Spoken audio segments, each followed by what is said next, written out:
Good evening. How you guys doing? I hope that you guys are having a great evening.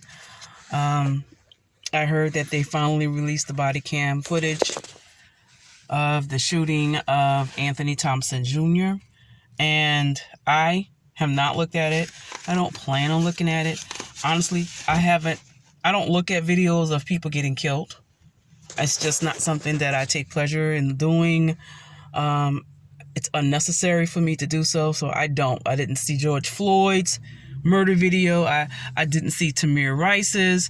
I did not see, I looked closely at Breonna Taylor's, but that's because I actually went out there and protested. Sorry about that. And so I did see some footage of Breonna Taylor's, not the shooting itself, but the scene afterwards. They blurred out or whatever her body in the hallway, but I did see the blood on the wall. Make a very long story short, I won't look at videos of somebody getting killed. It's just not what I do. But I understand a lot of people have seen a lot of comments on social media regarding the footage. From what I understand, they're saying that Anthony never had a chance to get a hold of the gun to shoot it, that it was accidentally fired when they tried to retrieve the weapon out of his pocket. I don't know how true that is because I haven't looked at it myself. And again, I don't plan on looking at it. But if that is what happened, I will still maintain my previous stance, which is he should not have brought a weapon to school in the first place. What we all fail to realize here is that this could have very easily become a mass shooting. We could be burying more than one Knoxville child.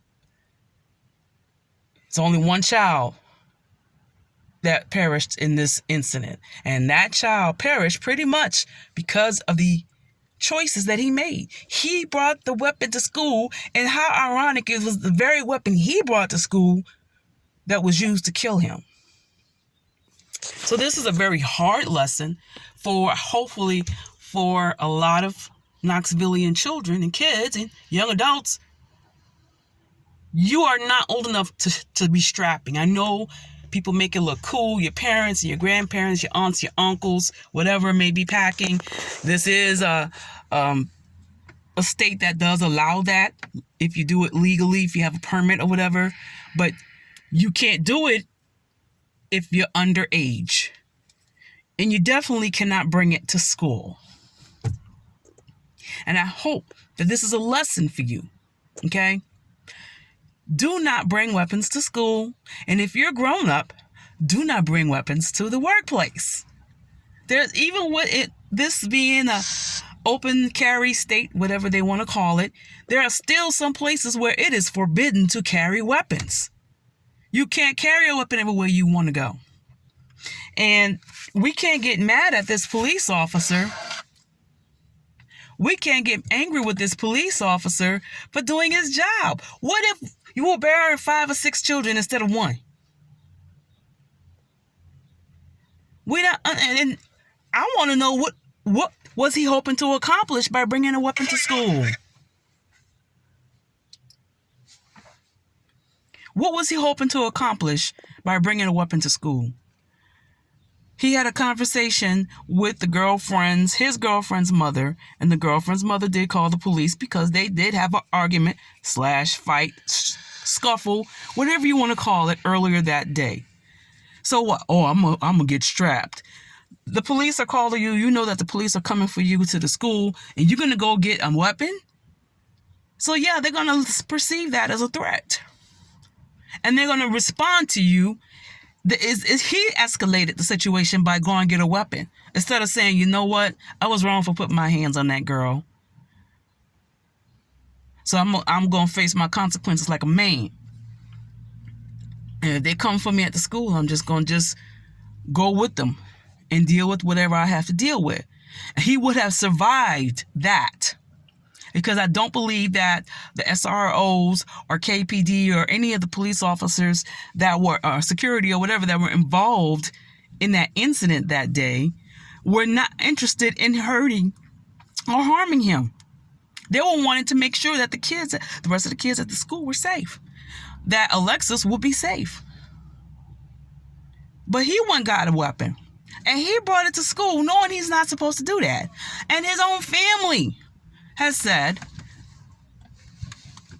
he carried a weapon often. So, he was illegally strapped. If you're illegally strapped, or if you're strapped and you're acting suspiciously, do expect the police to respond to you with a heightened level of escalation. Do expect it. Don't expect de-escalation once you get a weapon involved. It doesn't work like that. I've studied the rules of engagement and the escalation procedures that KPD has, okay? And I'm letting you know, it don't work like that, kiddos. You can't do that. It don't work that way. Once you get a weapon involved, it could be a knife, it could be a gun,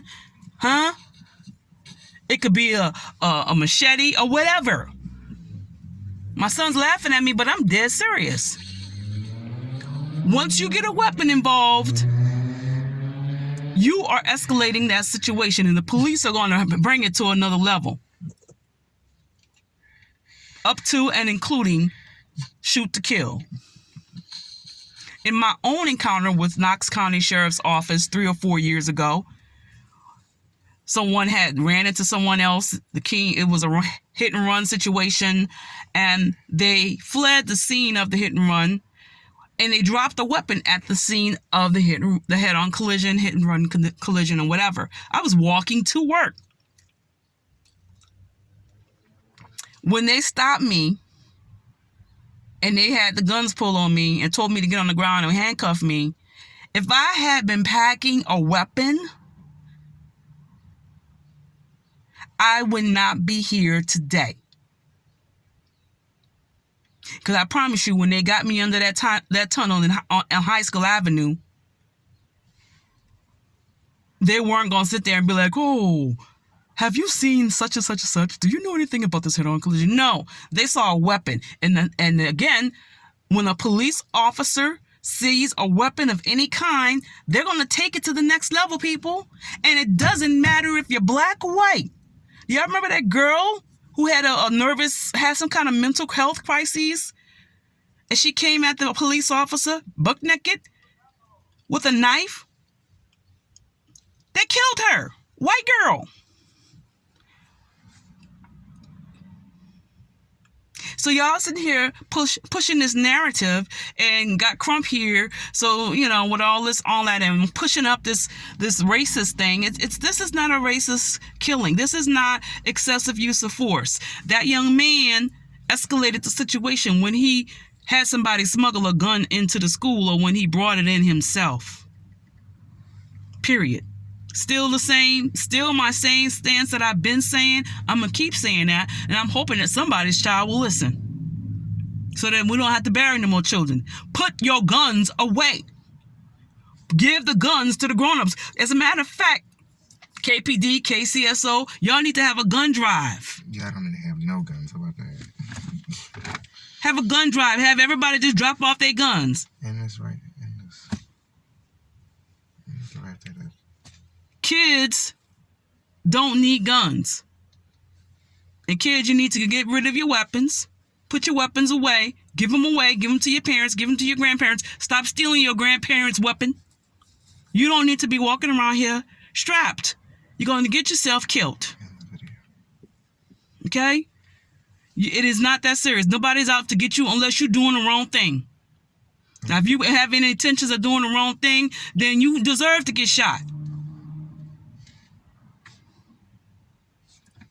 But if it's just a matter of you're afraid,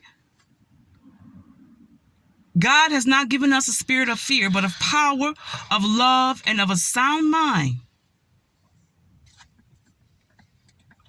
If you trust God and you do what's right, He will protect you. I promise you that. If I didn't practice wisdom and God wasn't with me when the police approached me 3 years ago, I wouldn't be here today. If I had that little gangster mindset, If I was scary and I always want to carry a weapon everywhere I go, I wouldn't be here. And that's the truth. I'm not saying I'm for guns or I'm against guns. I will say that people are abusing the privilege. And they're going to take everybody's weapon. They're going to eventually take them. But I'm talking to the children right now, because the children are the ones that are being victimized the most with these weapons. You're victimizing each other, and you're being the victim. The guns are not going to solve your problems. The guns are not going to protect you. Most people who go get a gun end up hurting themselves or hurting somebody they love. Get rid of the guns. Get rid of the guns, young people. Now, y'all be safe. And leave that police officer alone. He saved lives that day.